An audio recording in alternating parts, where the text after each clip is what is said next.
वानर राज का बदला। एक नगर में चंद्र नामक राजा का शासन था। उसके राजमहल के बगीचे में बंदरों का एक समूह रहता था। बगीचे के फलों के अतिरिक्त राजा के सेवकों द्वारा प्रतिदिन प्रदान किए जा रहे भोजन का सेवन कर वे बहुत हृष्ट पुष्ट हो गए थे। बंदरों का सरदार वानर राज एक बूढ़ा बंदर था जो अति बुद्धिमान था। समय समय पर वह अपना परामर्श बंदरों के समूह को दिया करता था। राजमहल में दो भेड़ें भी रहती थीं। राजा के पुत्र उनके साथ खेला करते थे। दो भेड़ों में से एक भेड़ बहुत चतुरी थी।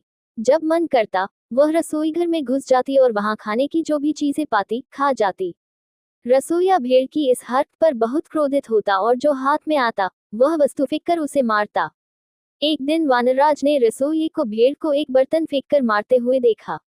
वह सोचने लगा कहीं रसोइये और भेड़ की यह तनातनी बंदरों के विनाश का कारण न बन जाए। ये चतुरी भेड़ तो खाने के लोभ में यदा कदा रसोई घर में जाती रहेगी। यदि किसी दिन क्रोधवश रसोइये ने चूल्हे की जलती हुई लकड़ी उस पर फेंक दी तो अनर्थ हो जाएगा। भेड़ का ऊन से ढका शरीर आग पकड़ लेगा। भागते हुए भेड़ अस्तबल पहुंच गई तो सूखी घास से भरा अस्तबल धधक उठेगा। घोड़े जल जाएंगे और फिर वही बंदरों का काल बनेंगे। यह विचार मस्तिष्क में आते ही वानरराज ने अपने समूह की सभा बुलाए और अपना संदेह जाहिर किया।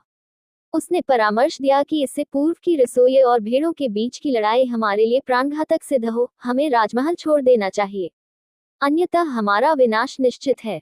किंतु बंदरों ने उसकी की बात नहीं मानी। उन्हें लगा कि उनका सरदार अब बूढ़ा हो चुका है और व्यर्थ का भ्रम पाल रहा है। वे राजमहल के भोजन के आदी हो चुके थे, इसलिए राजमहल छोड़ने को तैयार नहीं हुए। परंतु वानरराज ने तत्काल राजमहल छोड़ दिया। इधर एक दिन फिर चटोरी भेड़ रसोई घर में घुस गई और वही हुआ जिसका बंदरों के सरदार को भय था। रसोइये को और कुछ नहीं मिला तो उसने जलती हुई लकड़ी का टुकड़ा उठाकर भेड़ पर फेंक दिया। भेड़ का शरीर जो ऊन से ढका हुआ था धधकने लगा। वह इधर उधर भागने लगी और अस्तबल में घुस गई। आग की लपट अस्तबल में रखी सूखी घास तक पहुंची और पूरा अस्तबल धूं धूं कर जल उठा। कई घोड़े जलकर मर गए, कई घायल हो गए। राजा को ये समाचार मिला तो उसने वैद्य को बुलाया और उसे घोड़ों का उपचार करने का आदेश दिया। वैद्य ने घोड़ों के घाव का परीक्षण किया और बोला, इनके घावों को शीघ्र ठीक करने का एक ही उपाय है, इन पर बंदरों की चर्बी लगानी पड़ेगी। राजा ने सैनिकों को आदेश दिया कि जो भी बंदर दिखे तो मारकर उसकी चर्बी घोड़ों के उपचार के लिए लाई जाए। राजमहल के सारे बंदर मार दिए गए। जब वानरराज तक ये बात पहुंची तो वह बहुत दुखी हुआ। उसके मन में प्रतिशोध की ज्वाला धधक उठी, किंतु वह अकेला था। वह युक्ति सोचने लगा जिससे वह राजा के कुल का भी वैसे ही सर्वनाश कर दे जैसे उसने उसके कुल का किया है। एक दिन वह पानी पीने एक झील के पास गया। उस झील में सुंदर कमल खिले हुए थे। वानरराज ने देखा कि मनुष्यों और जानवरों के पदचिन्ह झील की ओर जाते हुए तो हैं, किंतु वापस आते हुए नहीं हैं। वह समझ गया कि झील में अवश्य कोई राक्षस रहता है जो झील में गए मनुष्यों और जानवरों को खा जाता है। उसने चतुराई दिखाते हुए कमल के तने से पानी पी लिया। जब झील में रहने वाले राक्षस ने ये देखा तो झील से बाहर आ गया। उसने कई आभूषण पहने हुए थे। वह वानरराज से बोला, जो भी झील में आता है मैं उसे खा जाता हूँ, किंतु तुम तो चतुर निकले। मैं तुम्हारी चतुराई देख प्रसन्न हूँ। मांगो क्या मांगते हो? वानरराज बोला, एक राजा ने मेरे संपूर्ण वंश का नाश कर दिया है, मैं उससे प्रतिशोध लेना चाहता हूँ। आप मेरी सहायता करें, मुझे अपना कंठहार दे दे।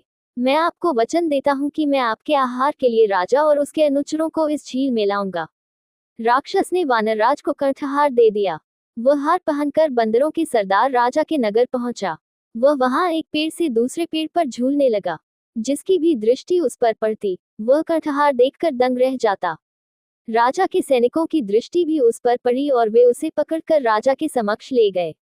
राजा ने उससे पूछा, तुम्हें ये कीमती कंठहार कहाँ से प्राप्त हुआ?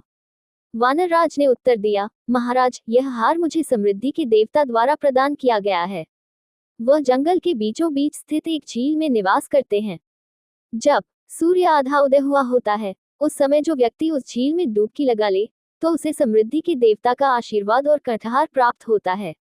राजा उसकी बातों में आ गया। वह अपनी पत्नी और पूरे परिवार सहित उस झील में डुबकी लगाने तैयार हो गया। वानरराज ने कहा, कल सुबह की मंगल बेला में पधारिए। लोभ में अंधा हो चुका राजा अगली सुबह अपनी पत्नी, पुत्र, परिवारजन, मंत्रियों और सेवकों सहित झील पहुंचा। वानरराज भी उनके साथ था। वह बोला, महाराज, सबको अलग अलग स्थानों से झील में उतरना होगा। सबके जाने के बाद आप अंत में झील में उतरिए। राजा की पत्नी, पुत्र, परिवारजन, मंत्री, सेवक सभी अलग अलग स्थानों से झील में उतर गए और राक्षस द्वारा खा लिए गए।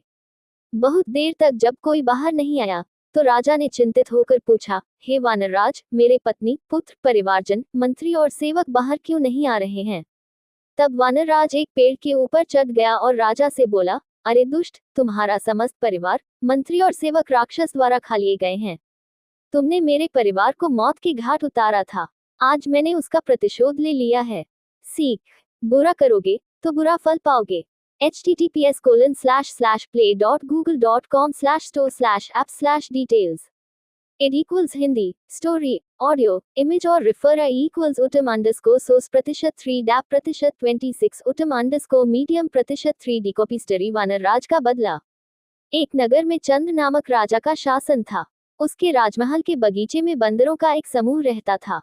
बगीचे के फलों के अतिरिक्त राजा के सेवकों द्वारा प्रतिदिन प्रदान किए जा रहे भोजन का सेवन कर वे बहुत हृष्ट पुष्ट हो गए थे। बंदरों का सरदार वानरराज एक बूढ़ा बंदर था जो अति बुद्धिमान था। समय समय पर वह अपना परामर्श बंदरों के समूह को दिया करता था। राजमहल में 2 भेड़ें भी रहती थीं। राजा के पुत्र उनके साथ खेला करते थे। 2 भेड़ों में से एक भेड़ बहुत चतुरी थी। जब मन करता वह रसोई घर में घुस जाती और वहां खाने की जो भी चीजें पाती खा जाती। रसोईया भेड़ की इस हरकत पर बहुत क्रोधित होता और जो हाथ में आता वह वस्तु फेंककर उसे मारता। एक दिन वानरराज ने रसोइये को भेड़ को एक बर्तन फेंककर मारते हुए देखा। वह सोचने लगा, कहीं रसोइये और भेड़ की यह तनातनी बंदरों के विनाश का कारण न बन जाए।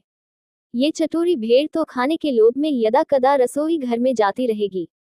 यदि किसी दिन क्रोधवश रसोइये ने चूल्हे की जलती हुई लकड़ी उस पर फेंक दी तो अनर्थ हो जाएगा।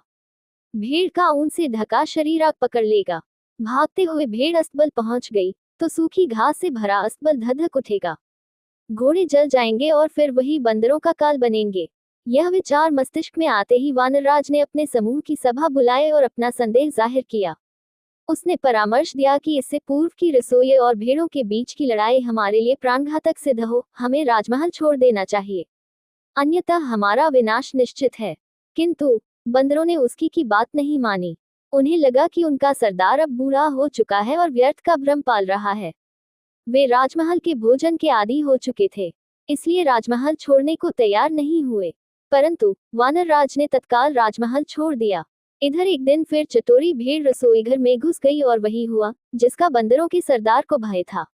रसोइये को और कुछ नहीं मिला तो उसने जलती हुई लकड़ी का टुकड़ा उठाकर भेड़ पर फेंक दिया। भेड़ का शरीर जो ऊन से ढका हुआ था धधकने लगा।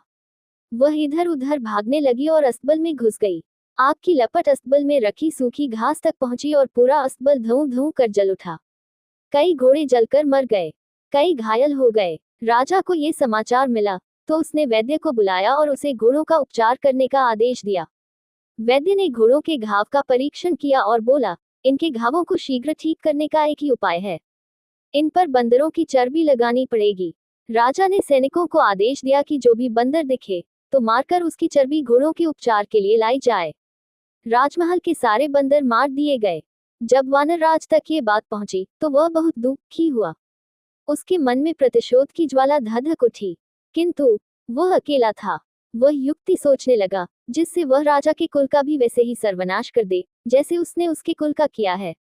एक दिन वह पानी पीने एक झील के पास गया। उस झील में सुंदर कमल खिले हुए थे। वानरराज ने देखा कि मनुष्यों और जानवरों के पदचिन्ह झील की ओर जाते हुए तो हैं, किंतु वापस आते हुए नहीं हैं। वह समझ गया कि झील में अवश्य कोई राक्षस रहता है जो झील में गए मनुष्यों और जानवरों को खा जाता है। उसने चतुराई दिखाते हुए कमल के तने से पानी पी लिया। जब झील में रहने वाले राक्षस ने ये देखा तो झील से बाहर आ गया।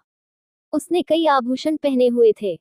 वह वानरराज से बोला, जो भी झील में आता है मैं उसे खा जाता हूँ, किंतु तुम तो चतुर निकले, मैं तुम्हारी चतुराई देख प्रसन्न हूँ, मांगो क्या मांगते हो। वानरराज बोला, एक राजा ने मेरे संपूर्ण वंश का नाश कर दिया है, मैं उससे प्रतिशोध लेना चाहता हूँ। आप मेरी सहायता करें, मुझे अपना कंठहार दे दे। मैं आपको वचन देता हूँ कि मैं आपके आहार के लिए राजा और उसके अनुचरों को इस झील में लाऊंगा। राक्षस ने वानरराज को कंठहार दे दिया। वह हार पहनकर बंदरों के सरदार राजा के नगर पहुंचा। वह वहां एक पेड़ से दूसरे पेड़ पर झूलने लगा। जिसकी भी दृष्टि उस पर पड़ती, वह कटहार देखकर दंग रह जाता। राजा के सैनिकों की दृष्टि भी उस पर पड़ी और वे उसे पकड़कर राजा के समक्ष ले गए। राजा ने उससे पूछा, तुम्हें ये कीमती कटहार कहाँ से प्राप्त हुआ? वानरराज ने उत्तर दिया, महाराज, यह हार मुझे समृद्धि के देवता द्वारा प्रदान किया गया है। वह जंगल के बीचों बीच स्थित एक झील में निवास करते हैं। जब सूर्य आधा उदय हुआ होता है, उस समय जो व्यक्ति उस झील में डुबकी लगा ले, तो उसे समृद्धि के देवता का आशीर्वाद और कटहार प्राप्त होता है। राजा उसकी बातों में आ गया। वह अपनी पत्नी और पूरे परिवार सहित उस झील में डुबकी लगाने तैयार हो गया। वानरराज ने कहा, कल सुबह की मंगल बेला में पधारिए। लोभ में अंधा हो चुका राजा अगली सुबह अपनी पत्नी, पुत्र, परिवारजन, मंत्रियों और सेवकों सहित झील पहुंचा। वानरराज भी उनके साथ था। वह बोला, महाराज, सबको अलग अलग स्थानों से झील में उतरना होगा।